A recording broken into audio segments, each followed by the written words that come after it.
दिसंबर के बाद इंडिया गठबंधन की बैठक भी आहूत होने वाली है। उस बैठक के बाद तुरंत जो है सो गठबंधन का काम शुरू हो जाएगा, सीट शेयरिंग का काम शुरू हो जाएगा। हम लोग क्या होता है कि अपनी पार्टी की सिर्फ जब बात करने लगते हैं गठबंधन के अंतर्गत, तो वहीं पर नुकसान हो जाता है। लोगों ने हम लोगों पर आरोप लगा दिया कि कांग्रेस पार्टी 70 सीट विधानसभा में ले ली और अधिकांश सीटों पर हार गई। लेकिन मैं बड़े आदर पूर्वक सभी गठबंधन के नेताओं से बताना चाहता हूं कि ध्यानपूर्वक ठीक से देखें कि 70 की संख्या हम लोगों को दी गई थी, लेकिन वैसे सीट दिए गए थे जहां से 3 बार से लोग जमानत जब्त करा रहे थे और हम लोगों को हारने के लिए दिया गया था।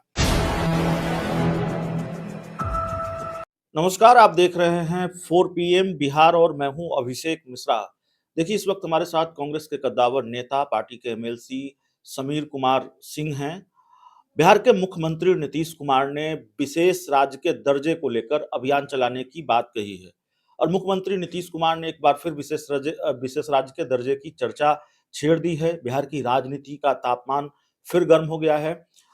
कैसे देखते हैं नीतीश कुमार ने जो कहा है या फिर जो ऐलान किया है कि विशेष राज्य के दर्जे को लेकर अब वो अभियान चलाएंगे?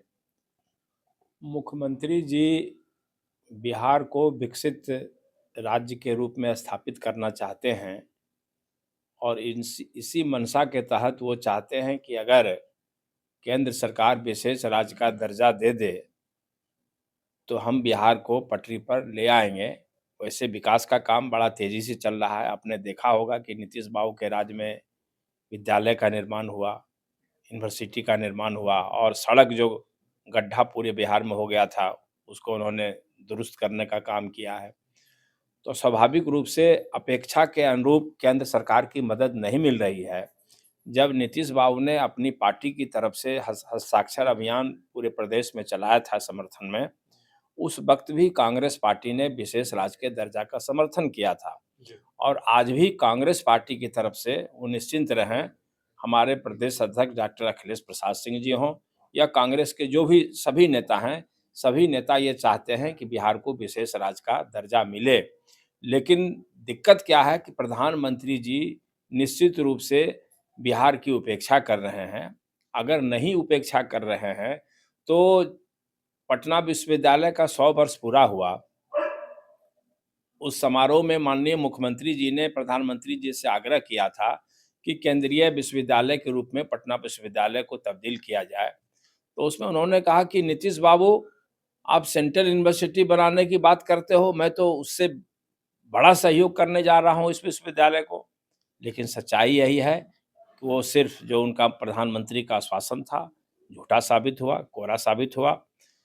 तो स्वाभाविक रूप से केंद्र का रुख सकारात्मक हमारे प्रदेश के प्रति नहीं है, बिहार के प्रति नहीं है। अगर मुख्यमंत्री जी यह पहल करते हैं, तो हम लोग उसके समर्थन में खड़े रहेंगे। एक दूसरा जो बड़ा राजनीतिक सवाल है जिसकी चर्चा बिहार के राजनीतिक गलियारों में लगातार है, सीट शेयरिंग। हालांकि सीट शेयरिंग जो बिहार में दो मुख्य राजनीतिक खेमे हैं, चाहे एनडीए हो, इंडिया गठबंधन हो, दोनों में कहीं नहीं हुआ है। लेकिन सवाल यह है कि सीट शेयरिंग को लेकर सस्पेंस कब क्लियर होगा? 5 राज्यों के चुनाव नतीजों के बाद क्या सीट शेयरिंग को लेकर कांग्रेस आगे बढ़ेगी, महागठबंधन आगे बढ़ेगा? इंडिया गठबंधन में अलग-अलग कमेटी बना दी गई है। सीट शेयरिंग के लिए भी अलग कमेटी है। लेकिन अभी इंडिया गठबंधन को मजबूती देने के उद्देश्य से ही कांग्रेस पार्टी जोर लगाए हुई है 5 राज्यों के चुनाव में। और 3 दिसंबर के बाद इंडिया गठबंधन की बैठक भी आहूत होने वाली है।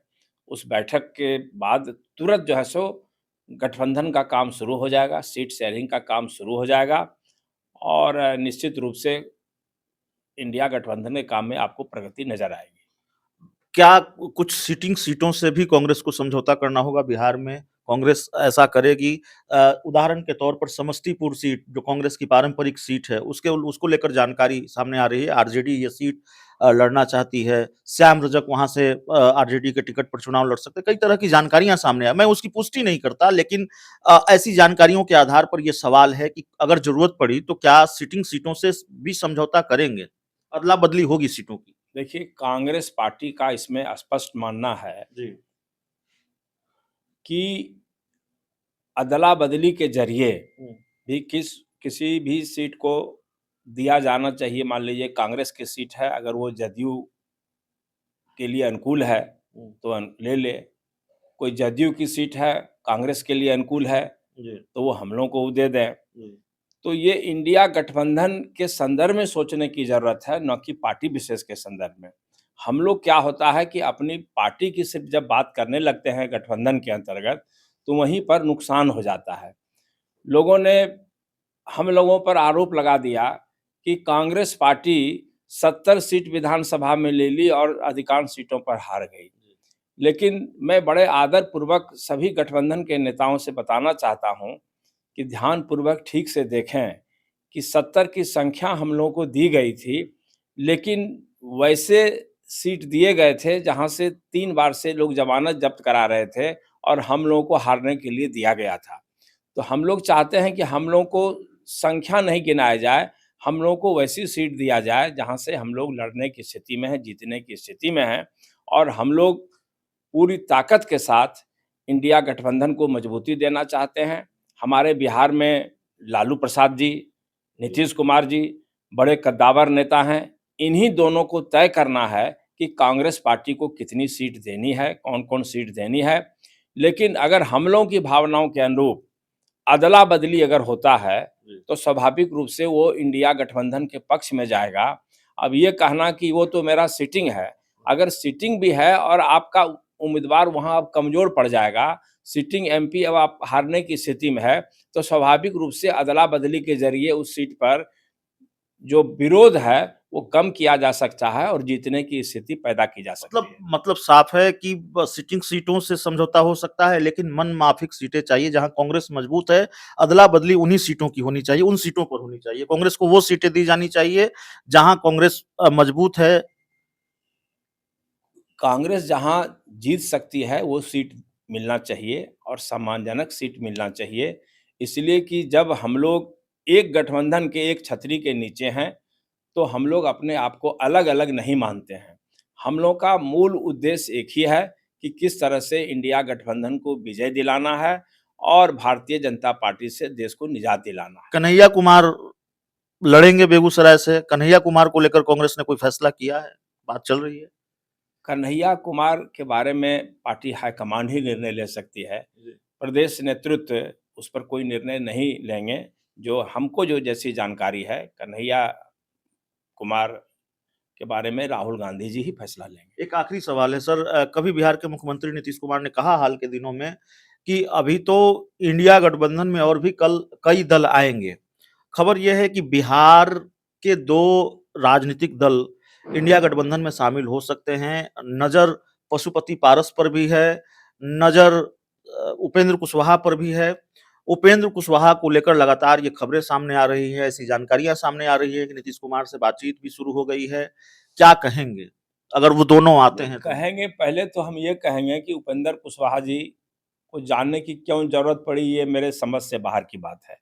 उपेंद्र कुशवाहा जी को नीतीश बाबू लाए और पार्टी का सबसे कहिए एक महत्वपूर्ण पद संसदीय बोर्ड का चेयरमैन के रूप में उनको स्थापित किया। फिर भी वो चले गए, तो हम लोग को लगा कि शायद भारतीय जनता पार्टी ने केंद्र में मंत्री बनाने का या कोई बड़ा ओहदा देने का उनको आश्वासन दिया होगा। लेकिन अब लगता है कि भारतीय जनता पार्टी में जा कर के उस गठबंधन में एनडीए गठबंधन में जा कर के वो लगता है कि उनसे भूल हो गई, ऐसा वो महसूस कर रहे हैं और राजनीतिक रूप से जिस इच्छा पूर्ति के लिए वो गए थे, लगता है कि वो पूरी नहीं हो रही है।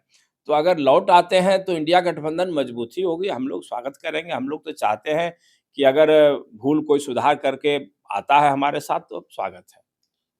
पशुपति पारस को लेकर क्या कहेंगे? नज़र उन पर भी है इंडिया गठबंधन की।